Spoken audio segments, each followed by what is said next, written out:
बुलढाणा जिल्ह्यामध्ये कालपासून मुसळधार पाऊस बरसतोय। पावसामुळे पिकांना जीवनदान मिळाले। मागील 10 ते 12 दिवसांपासून पावसाने उघडीप दिली होती, मात्र आता 2 दिवसांच्या पावसामुळे शेतामध्ये अशा प्रकारे पाणी साचलंय। परिणामी पिकांचं नुकसान होण्याची शक्यताही व्यक्त केली जाते। पंचनामे करून नुकसान भरपाई देण्याची मागणी शेतकऱ्यांनी केली आहे। आढावा घेतला आमच्या प्रतिनिधींनी, पाहूया।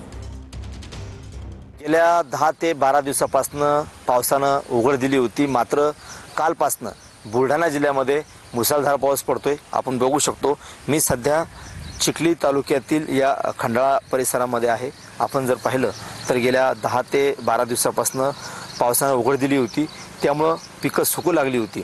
मात्र कालपासून बुलढाणा जिल्ह्यातल्या अनेक भागामध्ये मुसळधार पाऊस होतो। यापूर्वी म्हणजे 2 दिवसापूर्वी सुद्धा लोणार तालुका असेल, मेहकर तालुका असेल, त्या भागामध्ये ढगफुटी सदृश्य पाऊस झाला होता। मात्र काल पुन्हा एकदा पावसानं या ठिकाणी सुरुवात केलेली आहे।